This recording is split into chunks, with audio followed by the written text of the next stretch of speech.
할렐루야. 2024년 6월 25일 화요일 아침입니다. 지난밤도 잘 주무셨나요? 계속되는 통독의 말씀 시편 120편에서 124편입니다. 그 중에 122편 말씀 성전에서 드리는 기도입니다. 오늘은 특별히 6월 25일 6.25를 생각하며 한국을 지키기 위해 돌아가신 분들을 위해 감사하고 묵도하며 하나님께 감사하는 시간을 갖기를 바랍니다. 오늘 성전에서 드리는 기도 122편입니다. 우리가 집을 떠나서 다른 곳에서 잠을 잘 때는 분명히 이유가 있습니다. 여행을 갔다든지 사업차 출장을 갔다든지 분명한 이유가 있을 때 집을 떠나서 다른 곳에서 잠을 잡니다. 여행이라 하더라도 그 목적이 분명하면 훨씬 더 풍성하고 기억에 남는 여행이 되죠. 이를테면 결혼 10주년? 여러분들은 어떠셨나요? 20주년, 30주년 이런 기념 행사를 하는 여행은 아주 행복한 여정이 될 겁니다. 예전에 저는 아빠와 딸의 시간이라고 해서 맥도날드에 가서 딸들과 차례차례 이런저런 이야기를 해보려고 시도도 해봤죠. 그랬던 적이 있었네요. 마찬가지로 사춘기 아이들을 위한 부모들은 이 사춘기 아이들과 대화를 해보고 마음을 열고 좀 관계를 잘 해보려고 이때 이들과 함께 계획한 여행들이 있습니다. 이렇게 마음을 열고 계획한 여행도 분명한 목적이 분명하기 때문에 성과도 있을 거예요. 또한 성전에 올라갈 때도 목적이 분명하기 때문에 성과가 있을 겁니다. 우리가 출입하는 성전은 마음만 먹으면 언제든지 갈 수 있는 곳입니다. 하지만 그 옛날 순례자들이 올라가는 성전은 달랐어요. 오늘 시편은 다윗이 지은 성전에 올라가는 노래입니다. 다윗은 왕이었기 때문에 원하는 때마다 성전에 출입할 수 있었죠. 하지만 일반 사람들, 일반 시민들은 달랐습니다. 큰 마음을 먹고 작정을 해야 1년에 3번 정해진 절기에 성전에 출입할 수 있었죠. 그러나 나라를 잃고 난 후에는 절기에도 성전에는 출입하는 것 어려웠죠. 갈 수가 있지 않았을 거예요. 포로로 잡혀간 먼 곳에 흩어져 사는 사람들이 성전에 올라가는 것은 정말 힘든 일이었죠. 그들은 성전에 올라갈 때 분명한 목적을 가지고 하나님 앞에 나아갔습니다. 성전에 올라가는 목적이 예배 말고 다른 목적이 있었을까요? 물론 예배가 최고의 목적입니다. 하지만 예배는 더 구체적인 목적을 수반합니다. 무엇을 위한 예배인지 어떤 방향으로 드리는 예배인지가 중요하죠. 오늘 시편에서 다윗이 말하는 예배의 목적이 우리가 성전에 출입하는 목적이 될 수 있기를 바랍니다. 4절 말씀 지파들 곧 여호와의 지파들이 여호와의 이름에 감사하려고 이스라엘의 전례대로 그리로 올라가는도다. 하나님의 성전에 올라가는 가장 중요한 목적이 뭐예요? 감사입니다. 감사하러 가는 거예요. 여호와의 이름에 감사하려고 이스라엘 지파들이 성전에 올라갑니다. 다윗은 하나님 앞에 나올 때 감사가 우선이었어요. 우리는 간구가 우선이지만 성전 출입의 근본적인 목적은 감사하는 거죠. 감사 제목을 또 감사제를 드리려고 올라가는 거예요. 이것은 다윗의 일생을 통해서도 잘 나타납니다. 그는 아버지 양을 기르는 목자에서 아버지의 양을 기르는 왕이 되었어요. 다윗이 하나님께 왕이 되고 싶다고 한 적 없습니다. 하나님은 하나님을 사랑하고 순종한 사람을 눈여겨보시다가 다윗을 택하시고 부르시고 그를 이스라엘의 목자로 세우셨습니다. 그 과정에서 힘든 일도 많았죠. 결과적으로 그는 이스라엘의 왕이 되었지만 과정은 힘겹고 눈물겨운 일들이 너무나 많았습니다. 그러나 이 모든 과정을 겪으면서 그가 경험한 한 가지는 감사였어요. 내가 고난받는 것도 고생하는 것도 원수가 나를 죽이기 위해 다가오는 것도 감사로 승화시켰습니다. 돌아보니 하나님이 나를 연단하고 훈련시키고 이스라엘을 복되게 하기 위해서 훈련시킨 것이었음을 깨달았습니다. 우리 인생도 고난의 한가운데를 지날 때는 감사가 나오지 않죠. 하지만 하나님의 섭리의 시간을 돌이켜보면 하나님께서 나를 여기까지 오게 하신 것에 감사 외에는 표현할 길이 없습니다. 내 능력, 내 힘과 의지로는 지금 이곳에 설 수 없기 때문입니다. 그러나 우리도 성전에 올라가는 첫 번째 목적이 감사이기를 간절히 바랍니다. 감사를 잃어버리면 성전에 올라온 목적을 상실합니다. 목적을 잃으면 성전에 올라와서 감사 외에 다른 것을 추구하고 이것은 결국 예배의 타락으로 흘러갈 것입니다. 예배의 근본적인 목적은 간구가 아니라 감사라는 사실을 마음에 새기며 살아갈 수 있기를 바랍니다. 두 번째 목적 6절에서 살펴보는데요. 예루살렘을 위하여 평안을 구하라. 예루살렘을 사랑하는 자는 형통하리로다. 다윗은 자신을 위한 간구가 아니라 예루살렘을 위한 평안의 간구를 드립니다. 그는 국가를 위해서 기도하고 있는 거예요.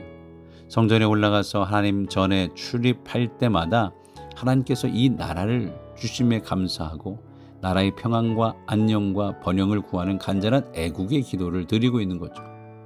그런 면에서 오늘 6월 25일 6.25를 기억하며 한국을 위한 기도도 우리가 드려야 할 것입니다. 물론 한국을 도와준 나라들을 위해서 또한 특별히 미국에게도 감사하는 시간이 되어야겠죠. 이 모든 것이 하나님의 인도하심이고 하나님의 뜻 안에 있었음을 기억하면서 하나님께 감사하는 시간이 될 수 있기를 바랍니다.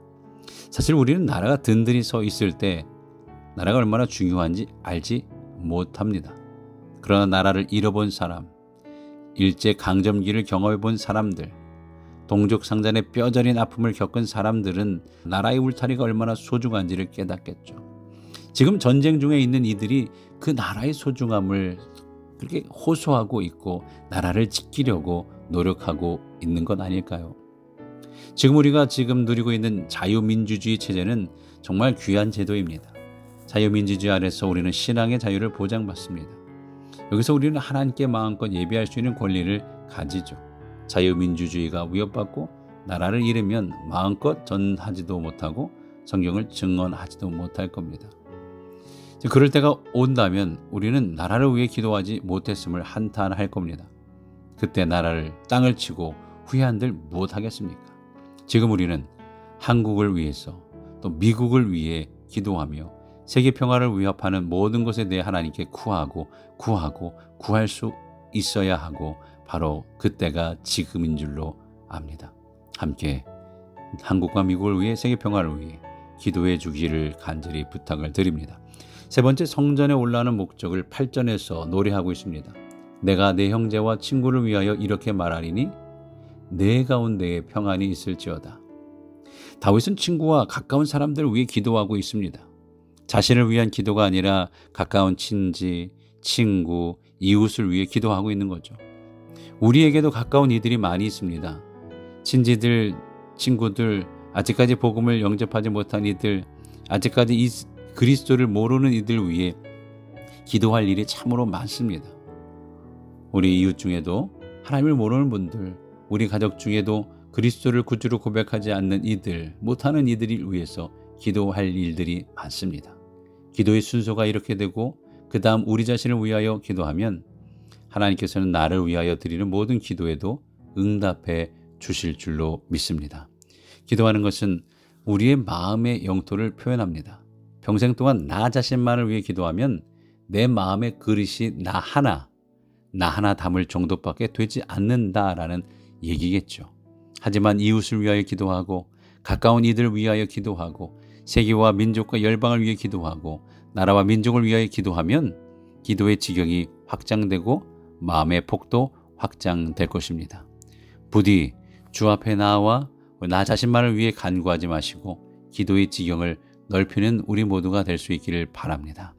오늘도 다짐하며 이 하루를 출발해 볼까요? 하나님 앞에 항상 감사하는 삶을 살겠습니다. 나라와 민족을 위해 기도하며 이웃을 위해 기도하겠습니다. 선교사님들을 위해서 기도하겠습니다.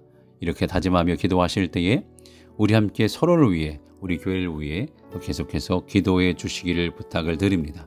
선교사님을 위해서 기도해 주시고 우리 김성자 집사님 주일날도 배웠는데 많이 좋아하셨지만 또 계속해서 진단을 받으시고 MRI를 찍으시고 또 여러 가지 있습니다. 또 암 진단 중에 있으신 분들도 있죠. 발 아프신 분들, 우리 건강을 위해 기도하는 이들, 직장과 일터를 위해 영주권을 위해 우리의 자녀들의 구원을 위해 기도하는 이들, 출타 중에 있는 분들 다시 잘 돌아올 수 있도록 특별히 우리 청년부 코스타를 위해서 기도해 주시고 교육부서 한글학교 VBS를 위해서 기도해 주시기를 바랍니다. 기도하겠습니다. 우리에게 날마다 은혜를 베풀어 주시고 그 얼굴을 비추사 생명의 길로 인도하시는 주님, 감사합니다. 오늘도 새 날을 맞이하며 하나님께 기도하며 나아갑니다. 계속되는 교회를 위한 40일 기도를 하게 하시고 오늘 거룩한 하루를 맞이하며 주님과 함께하는 시간을 허락하시니 감사합니다. 이 시간을 통해서 하나님께 감사와 찬송과 경배를 드리게 하옵소서. 말씀을 나누며 묵상하는 시간을 통해 주님을 만나게 하시고 주님의 음성을 듣게 하시며 우리의 나아갈 길을 알고 또 깨달아 한 걸음 한 걸음 우리 주님 도와주시는 힘으로 성령의 열매를 맺으며 나아갈 수 있는 우리 모두 되게 하여 주옵소서. 연약한 마음 속에 용기를 더하시고 상처난 영혼들을 사랑의 손으로 어루만져 회복하시는 역사가 있게 되기를 간절히 소원합니다. 우리의 모든 죄를 용서하시고 독생자를 아낌없이 세상에 보내신 하나님의 은혜를 깨달아 오늘도 그 은혜 속에 살아갈 수 있는 우리 모두 될 수 있게 인도하여 주옵소서. 그 사랑 의지하여 고백의 기도 드립니다. 매일매일의 삶 속에 하나님 없는 것 같이 살았던 우리들의 그 말과 행동 속에 부끄러움을 깨닫게 하시고 하나님께 나아가 하나님을 의식하며 매일매일 삶 속에 주님과 동행하는 삶을 살아가는 우리 모두 될 수 있도록 인도하여 주옵소서. 매일매일의 삶 속에 알게 모르게 지은 죄를 주님 용서하시고 깨닫게 하시고 용서를 구하는 삶을 살아가며 겸손한 삶을 살아내는 우리 모두가 되게 하옵소서. 이 지구가 아파하고 힘들어합니다. 봄과 여름에 대어 많은 비가 내리는 가운데 있습니다. 그동안에 있지 않았던 일들이 날씨의 변화로 지구의 변화로 아파하는 땅의 울음과 같이 다가오는 이 변화들을 주님께서 이 땅의 아파함을 위로하시고 도와주시는 귀한 은혜의 역사가 있게 되기를 간절히 소원합니다. 인간이 이 땅을 보호하도록 맡기신 이 땅을 잘 보호하고 보존할 수 있도록 도와주옵소서. 전쟁으로 인해 아파하고 힘든 이들이 있습니다. 하나님 그들도 인도하여 주시고 보호하여 주셔서 회복의 역사를 경험하게 하나님 복음의 역사가 그들을 돕고 복음의 회복이 하나님 구원하는 놀라운 은혜의 역사를 경험하게 인도하여 주옵소서. 더 이상 이 땅이 아파하는 것을 방관하지 않게 하시고 하나님의 손길로 사람을 살리고 땅을 회복시키는 그런 일들이 이 땅에 있어질 수 있도록 하나님의 선을 이루도록 주님 도와주시옵소서. 우리들의 자녀들 주 안에서 주님과의 관계를 온전히 맺어갈 수 있기를 간절히 기도하며 축복합니다. 자기 중심적인 삶에서 예수님 중심적인 삶을 살아갈 수 있도록 우리와 우리의 자녀들을 성령의 강한 손길로 인도하여 주시옵소서. 우리 가운데 주님의 위로가 필요한 이들도 있습니다. 위로하여 주시고 회복하여 주시옵소서. 따뜻한 손길로 어루만져 주시옵소서. 우리 모두가 복음을 증거하는 제자로서 삶을 살아갈 수 있도록 인도하여 주옵소서. 성령의 은혜로 성령의 열매를 맺으며 예수님의 제자로서의 삶을 살아낼 수 있도록 성령님 우리 교회를 지키시고 보호하여 주시옵소서. 우리 교회가 예수님의 주인 되신 교회가 되도록 하여 주옵소서. 우리 교회가 어려움이 있더라도 인내하며 일어서는 교회가 부흥하는 교회가 되길 간절히 소원합니다. 우리 교회가 하나님의 마음으로 사랑하며 이해하며 다음 세대를 키워나가는 교회가 되게 하여 주옵소서. 말씀을 묵상하며 말씀을 담아내고 그 말씀을 증거하는 교회가 될 수 있게 하여 주옵소서.